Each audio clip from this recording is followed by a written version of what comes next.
So the book of Joshua is not just some military tale. It's this layered meditation on the boundaries between what's holy and what's not, what's holiness and what's defilement, life and death, faithfulness and failure. Here's the people, they're kicking others out of the cities so they can inhabit them. And we, the reader, understand what's going to happen in their future, knowing the difficulties that will come with exile. They're going to possess this land, but really not for all that long. So it's much more interesting kind of to look at it that way than just like who wins which wars.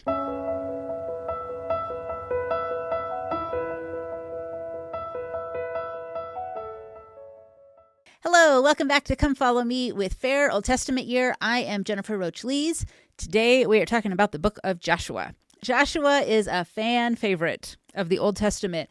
It has action, wars, killing. If you love the war chapters in the Book of Mormon, you probably love the book of Joshua. And we could spend hours, like literally a month, going through all the details and kind of the nitty gritty of how all that goes down. And there's actually a lot to be gained by doing that. Not exactly what we're going to do here today. Come Follow Me gives us exactly 1 week to think about Joshua, which is just not enough time. We will take what we can get, but it isn't very long. So instead of getting into the nitty gritty of every battle, I want to talk to you about what the book is trying to accomplish and kind of like give you a couple hooks to hang some meaning on.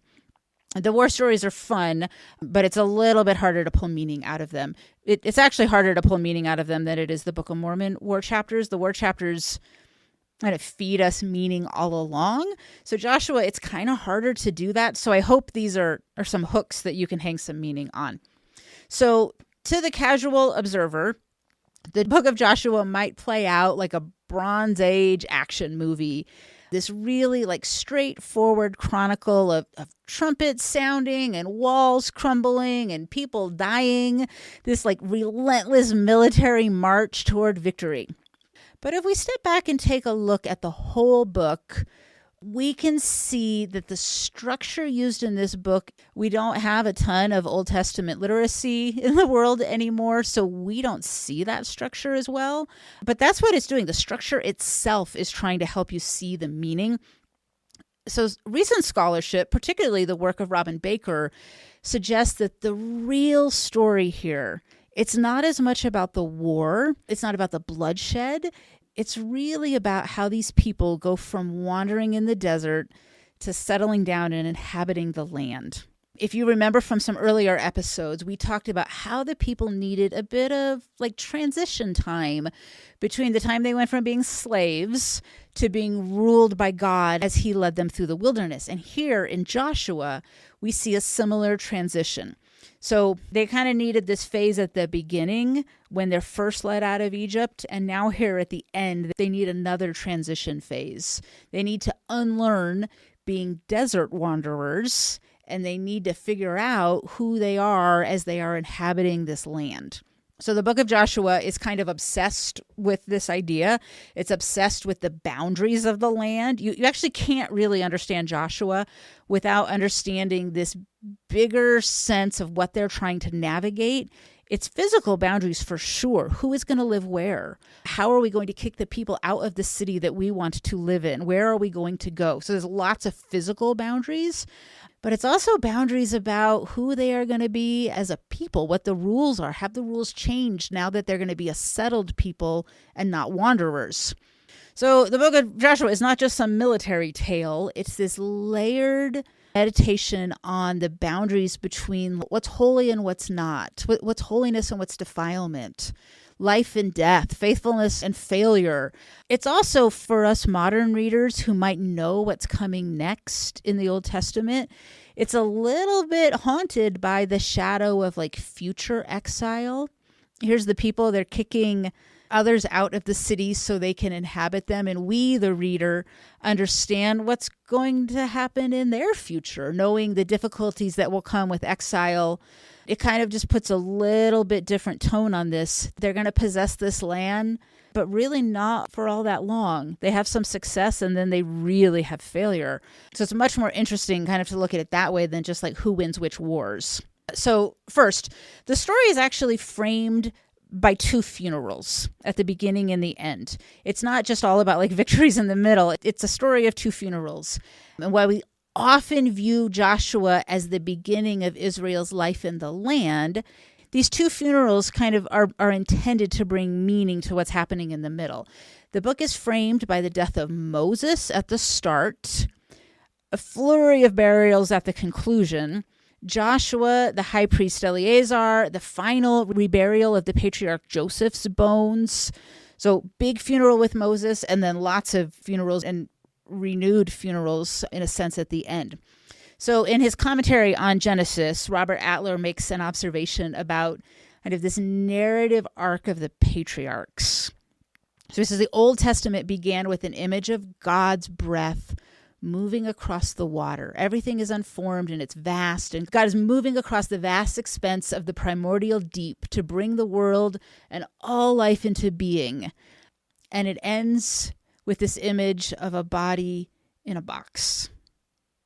Right? So the ending of Joshua is sort of this full circle movement. If you remember back to the story of Joseph, before he dies, like Joseph and his brothers, his many-colored coat, before he dies, he instructs his brothers to carry his bones out of Egypt and into Canaan. He wants to be buried like in this promised land that he can't even imagine, can't even see that promise yet, but that's where he wants to be buried. So he tells his brothers, dig up my bones and take them with you. Exodus 13:19, Moses took the bones of Joseph with him because Joseph had made the sons of Israel swear a solemn oath when he said, God will surely attend to you, and then you must carry my bones with you from this place. So Joseph knew somehow they were going to be taken away from Egypt as slaves, and he wanted to go too, even though he was going to be dead. And this is what they do. Joshua 24:32, the bones of Joseph, which the children of Israel brought up out of Egypt, were buried in Shem on a parcel of land that Joseph had bought. And he brings up the parcel all the way back. Genesis 33 is actually when Joseph buys this parcel of land that he is buried in the end of Deuteronomy. So he thought about this like long before any of this was actually going to happen. And we get this full circle moment as a representative of the era of history closing that included kind of these first huge divine acts that got Israel into their own land. The signals of the full resolution of the ancestral promises that God made. It's a transition from kind of the proliferation of births that we see in Exodus to a moment of death and burial. It's unclear in the chapter which way the winds of change are blowing, but they would have understood that trying to communicate these two funerals, beginning and ending this with funerals, was a way of saying things are ending, things are changing. That's what the ancient people would have understood reading this. The book is showing that the boundary from the old world to a new world was being crossed. They were no longer people who were just being given promises by God, people who were being led in the desert. This is a very firm boundary of like, okay, now the promised life begins. Here we are. What is going to happen? This is what Joshua would be to them. The crossing of the river into the promised land. It's not just this story of like a physical act happening. It's a very, very big symbol starting a new age. The other thing you have to understand about Joshua is there is a very shocking twist on all of this at the end. All the way at the end, chapter 24. First, before I can explain that to you, we need to talk about the Titanic for a second. You know the movie Titanic. And we first meet Rose, and she is a very elderly woman. And she is telling her story of being on the Titanic in flashback. And a few times during the movie, actually, we are taken back to Rose in the present day in order to remember that she is telling us a story in flashback about her time on the Titanic. And at the end, when she throws her necklace into the sea, I think Celine Dion is singing while she does it. She throws her necklace into the sea. We come to understand that this story was about her all along. Right? We thought she was just telling a story. We didn't know she was like telling her story. So this is a literal device that's used, and it's intended to be a device that forces the viewer to kind of reevaluate everything. Everything they had just seen, everything you just saw in the movie Titanic. Once you understand, oh, Rose is the young girl on the Titanic, it brings a new layer of meaning to it. And that is what happens in chapter 24 of Joshua. It's the very last chapter, and we get one of these literary devices that is intended to help us look at the book of Joshua slightly differently, because we're going to get a new piece of information. So Joshua is speaking to the people, and this is his last big speech, kind of his big before he dies funeral speech. And he recounts for the people a brief version of their history, how God brought them out of Egypt, how they gave them this land that they now enjoy. But he imposes on them something very interesting, which is he tells them they must give up their idol worship. Now, idol worship has been banned for them for a very, very long time, 2, probably 3 generations. And Joshua, right before he dies, he's like, look, God has done all of these wonderful things for you, and now I need you to give up your idols. And the people's response is maybe what you would expect. They say, what? Who, us? We don't worship idols. They tell Joshua, we don't serve idols. Joshua knows better. He kind of doubles down and he tells them they are not always able to follow God when they cling to their idols. Joshua said to the people, you are not able to serve the Lord. He is a holy God. He is a jealous God. He will not forgive your rebellion and your sins. If you forsake the Lord and serve foreign gods, he will turn and bring disaster on you and make an end of you after he has been so good to you. That's Joshua 24:19. And again, the people claim not to worship the idols. So he tells them again to get rid of their idols. And finally, their answer is something like, okay, we'll get rid of them. So the people in Joshua have this back and forth 3 times where he tells them to get rid of their idols. They deny having them. Finally, they admit, okay, we have idols. We will get rid of them. So in chapter 24, Joshua reveals this little piece of information that changes how we see what has been going on in Joshua. He reveals that despite the big, public miracles that God has been doing for them, crossing the Jordan, the Israelites have been secretly venerating Mesopotamian and probably Egyptian gods through the entire campaign. To underscore the gravity of the moment, Joshua's command to put aside alien gods in your midst, it's a verbatim quote from Jacob's words to his household in Genesis 35. If we knew the Old Testament better, you would pick that up.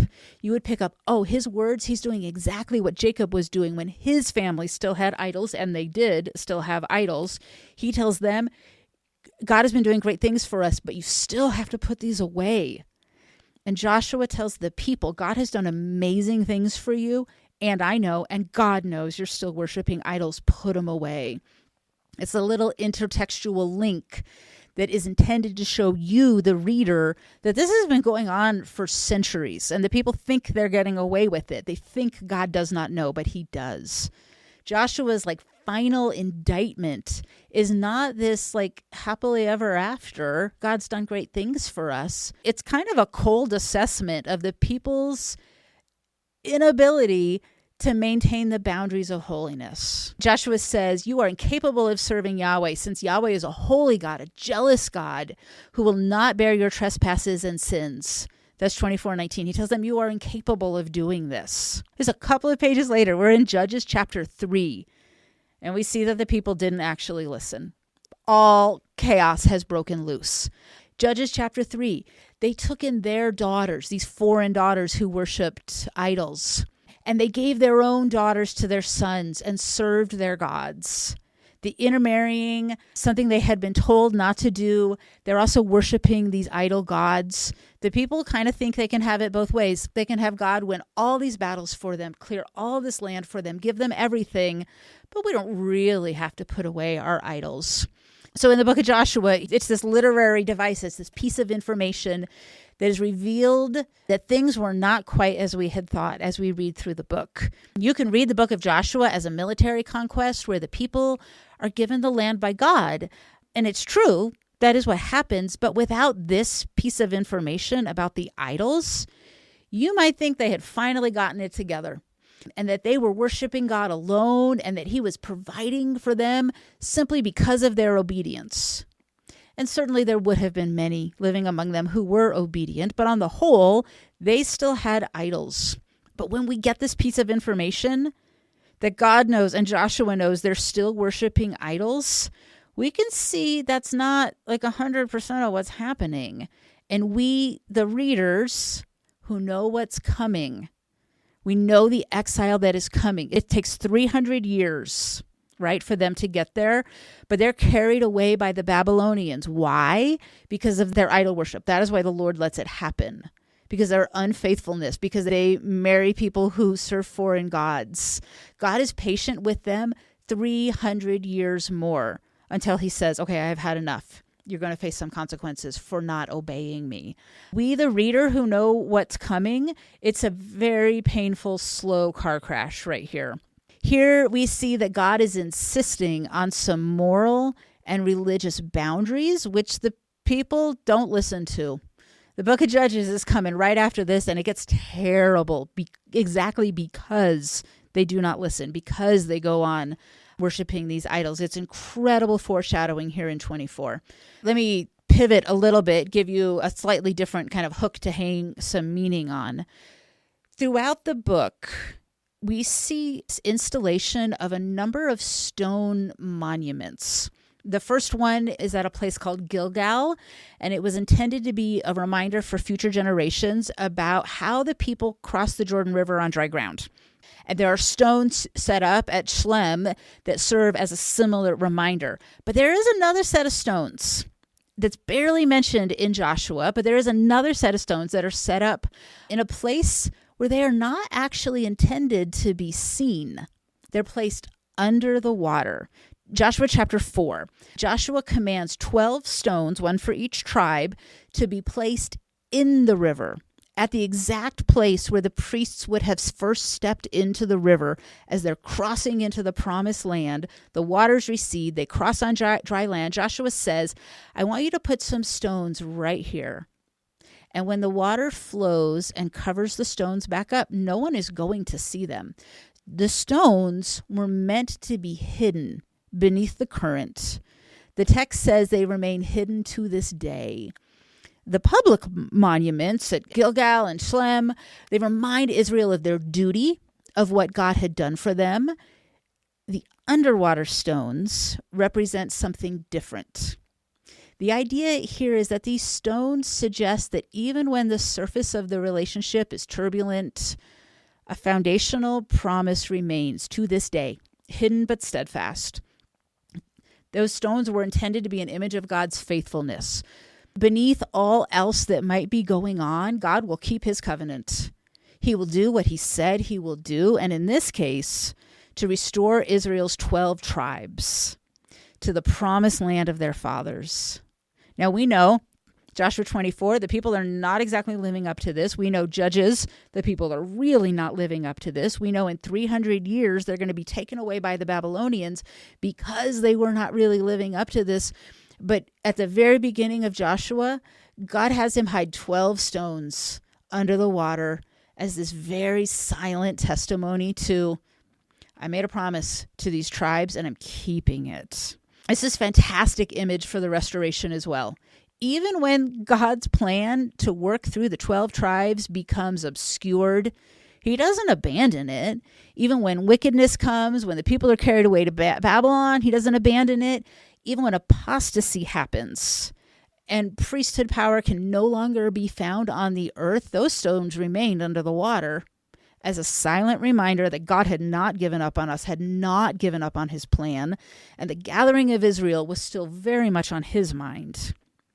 These stones, positioned where the priests first step into the river, they serve as this long view witness to the eventual restoration of the 12 tribes. Even when history is marred by exile, these hidden markers affirm God transcends our failures, and the people were failing in Joshua. And it's this beautiful reminder that God knew exactly what was going on. He put stones under the water as if to say, and still I'm keeping my promise. And he does, and God's plans will always prevail. That's the beauty of the book of Joshua. Not necessarily the great military might or even, these people had great obedience and God blessed them for their obedience. It's a picture of God saying, I will carry on my side of the covenant, and he does. So I hope you give Joshua a full read. It's so much more than just war and killing. Come back next week. We're going to talk through Judges, which is a wild ride, and I will see you then.